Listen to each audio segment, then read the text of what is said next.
The Imperial Star Destroyer. You guys all know it, one of the most iconic ships in Star Wars history. It was also the backbone of the Imperial military and would go on to serve other factions, including the New Republic. What you may not know is that there were actually, in both Legends and canon, multiple attempts to supplant the ISD or the ISD-2 with a newer, more modern vessel. We'll talk about those ships, which ones failed, whether any succeeded, on today's lore video. Hey guys, this is Justin. Welcome to another video. Today's content is sponsored once again by my good friends over at Ramen, but we'll talk about them later in the video. Just know the ramen is delicious. You can find a link down below. Use code ECKARTS for 10% off, and they could use our help, but like I said, that'll come later. Let's talk about the ISD replacers, or at least the want-to-be replacers, and we'll start with Star Wars canon. There are two fairly obvious ones here, and the most famous ISD follow-up ship is, well, the Resurgent class Star Destroyer. The First Order, as a successor state, or at least faction to the Empire, would have been well within their right to continue to use ISDs, and we know that a large portion of the surviving Imperial fleet actually fled to the unknown regions to help rebuild the First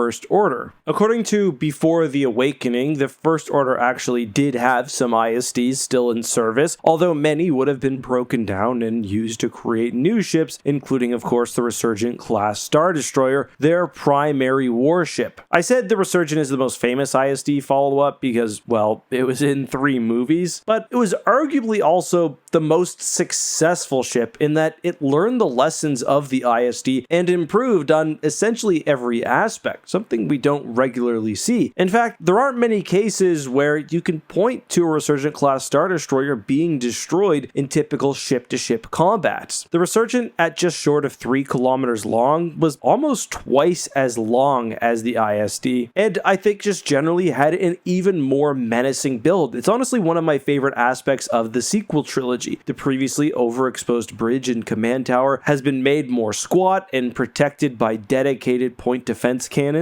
The ship had hundreds of turbo lasers of varying sizes alongside ion cannons, and unlike the Imperial II class Star Destroyer, rather than going away with point defense cannons, actually had a powerful anti-starfighter system, as of course we see at the beginning of The Force Awakens. It also carried hundreds of starfighters, but it still maintains the role that the ISD had of a ship capable of not only fighting other capital ships, but also blasting a planet from space, facilitating a ground invasion, basically doing whatever was necessary for the First Order to project power. Now, if we want to stick in Star Wars canon, we could also say that the Zeistin is meant to be a replacement for the Imperial class Star Destroyer, but that ship is stupid and I don't feel like talking about it. But let's move on to Star Wars Legends, and as I mentioned, the Imperial Star Destroyer was used by not just the Empire, but many factions, including the New Republic. In fact, the ISD saw regular action for several decades after the Battle of Endor. The thing was always an offensive juggernaut, where Mon Calamari vessels were typically focused more on fighter carrying, overall utility, and of course, endurance and defense. Still, we can point to several vessels which I would say were the New Republic's attempt to replace the Imperial Star Destroyer. You could argue that the MC-90, the first purpose-built Mon Calamari warship, would be a good example of that, but we'll leave that one for a different day. I think an even better choice would be the Nebula class Star Destroyer. So the Nebula Star Destroyer debuted in the Black Fleet Crisis trilogy. It's a part of the New Republic's New Class Modernization program, which was meant to create a fleet's worth of next-generation warships. The Nebula was basically an ISD packed into a smaller package. It was only 1,000 meters long, but essentially matched a Star Destroyer in offensive output. Like the ISD, its carrier functionality came secondary, which is why it was often paired with the Endurance class fleet carrier, which was a ship based on the same general design, but with a different configuration. Obviously, the New Republic made many classes of vessels, some of which even eclipsed the Star Destroyer in power, but I really think the Nebula is the best example of a replacement ship in that it operates within a similar function, although the Nebula would never be created at the same scale or even see the same commonality of use within New Republic fleets as the ISD did within Imperial fleets. But we are going to talk about the Empire because, unsurprisingly, they were the faction faction which tried more than any other to replace the ISD with a successor ship. Before we do, however, I do want to take just a second to thank my friends, and yes, they are my friends, over at Vite Ramen for once again supporting the channel. Vite Ramen is a small American business which makes healthy, delicious ramen, including a flavor designed by yours truly, Masaman Curry. Ask the comment section. Vite Ramen is delicious. It's a wonderful stand-in for ordering out, especially if you're trying to slim down for those Christmas photos. But I also did just want to get this plug up because Vite Ramen did just have one of their machines break, which very tough on a small business. They missed an entire day of production. They had to pay just a ton to get a part rushed out and replaced.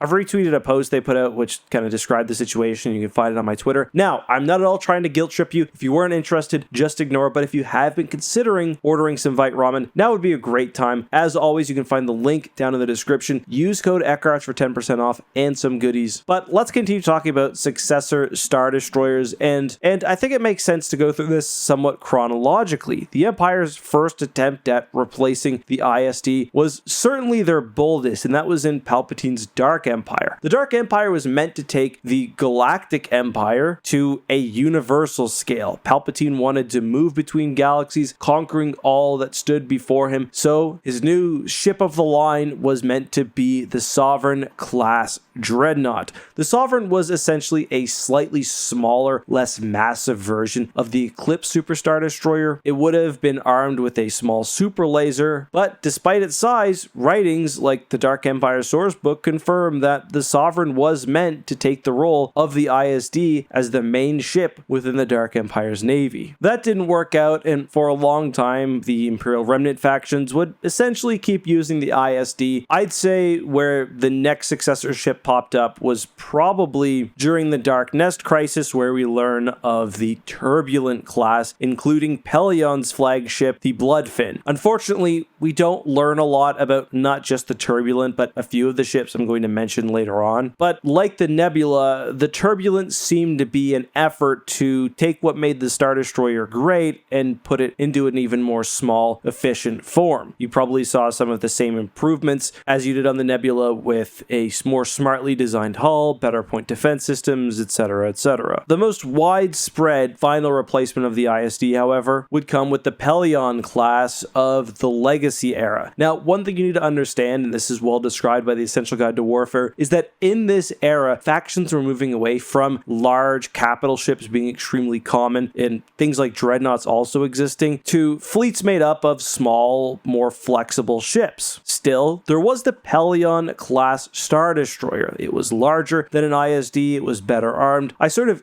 give that notice at the beginning because although the Pelion stood in as a new Star Destroyer, it wasn't created with the same regularity by the Fel Empire as the ISD was by the Empire. Arguably, you could say because of its role as a command ship and generally being one of the largest vessels in the fleet, that it was more akin to something like a Super Star Destroyer. There was also the Imperius, which I've covered in depth in a prior video, basically an even more advanced version of the same general design. But I'd say that pretty much wraps up the ships which you could say were attempted replacements or effective replacements of the Imperial Star Destroyer. There are other ships which were either created by factions which didn't use the ISD, like say the Chiss Star Destroyer, or which were Star Destroyer in name or functionality but were more niche. And I think, for example, of the Galactic class battle carrier of the GA. You could also say that the Galactic Alliance's extremely heavy modification of the ISD-2,